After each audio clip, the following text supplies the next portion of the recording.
Right now, that inconsistency has them on the upswing and at a very crucial part of the season. And now the team is arguably the hottest team in the Northwest Junior Hockey League. It's a win directly comparable to his road race dominance from last season. The only difference is his level of prime, which likely isn't quite there yet. This all began after the province contacted the 9 government bodies, 8 of which are municipalities, which receive government indexing. Now, this indexing is calculated based on the number of employees outside of city limits who have access to municipal services. But fair share has a strong effect on rural communities as well.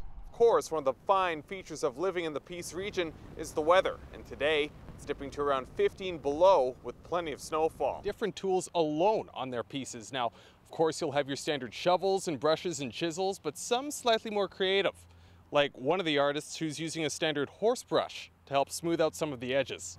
Donnelly says these skills not only attribute inside the classroom at 5-star, but also the classroom behind these walls. The Calgary Stampede may be the place to be to see the world's best chucks, but don't rule out what's going on here in Rycroft. Some of these guys have competed in Cowtown before and still post numbers comparative to them as well.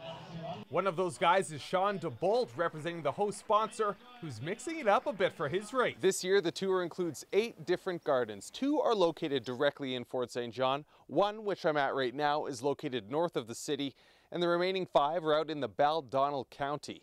But each garden has their own unique characteristic to help give you ideas on your own garden.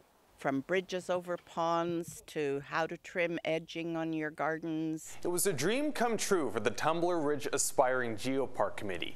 The group can now drop aspiring from their name, earning official geopark status last week from the Global Geoparks Network. CJDC's Derek Lightfoot has the story. Well, it's been a long and successful season for the Blizzard Bike Club, from the 3-stage Roubaix Cup in March through the road circuit and finally ripping up the cactus trails over the last 3 months. But this weekend, the season comes to an end.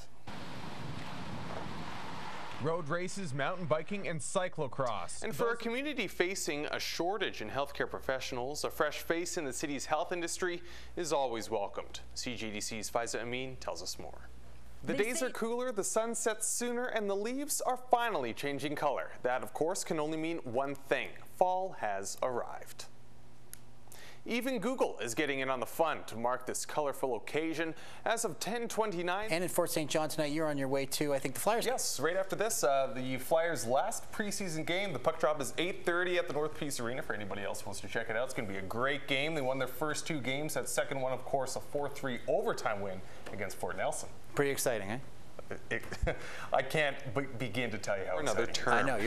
The mayor, along with the 6 councillors, celebrated the re-election at last week's inaugural ceremony, as all 7 were sworn into office for another 4 years. CJDC's Faiza Amin has the details.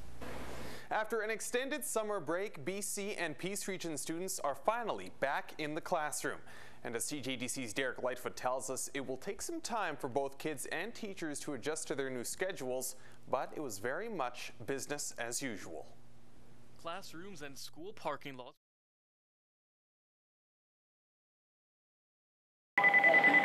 Good morning, Real Gym.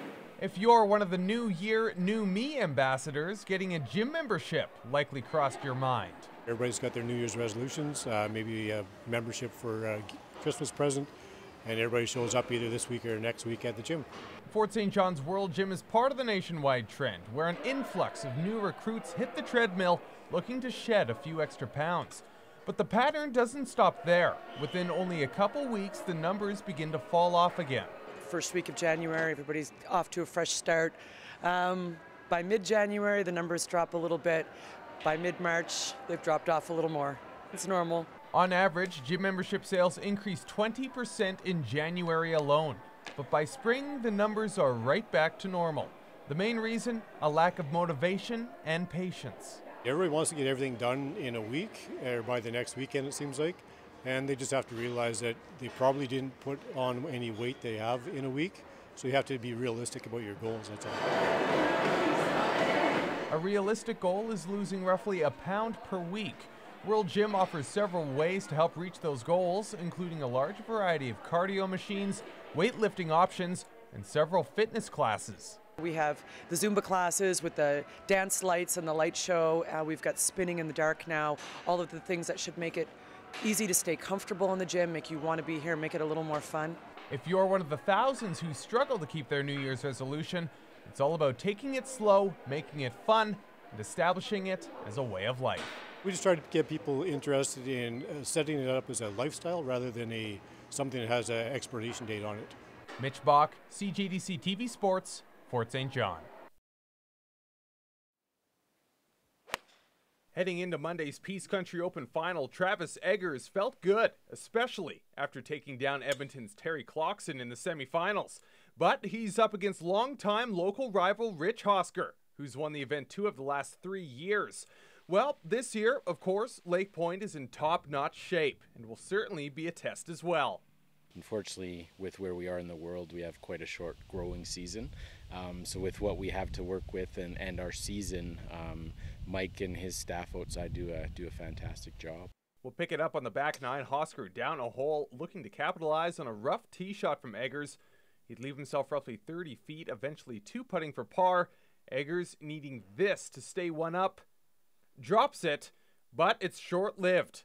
On the par 4 13th, Eggers' tee shot would find the creek. Elects to play it up, not a bad shot, finds the green, but 3 putts for bogey. While Hosker cleans up his par, we're all square. Then a big move on the par 3 15th. Eggers, a 6-iron from 205 yards, sticks it to 20 feet. He'd line it up. Tracking, a good line, and up a hole with 3 to go. Hosker now needing something, left himself this to get back all square. Scrapes the left edge, really needed that one. Eggers now would stick it on 17, 5 feet left for the win, and not a problem for the defending champion. Here's Eggers on what it took to rebound after that mid-back nine slump. You don't want to go down just laying over and take it and getting kicked like a dog. Just go back, and you hit 1,000 golf shots in your life, or hundreds of thousands. Just let it happen. Don't think about it. Just pick a club, let it happen. It's the second championship title for Eggers in just 2 weeks, but let's not forget it did not come easy. If it wasn't for that 20-foot birdie putt that fell on 15, this championship could easily have gone to Rich Hosker. Mitch Bach, CJDC-TV Sports, Charlie Lake.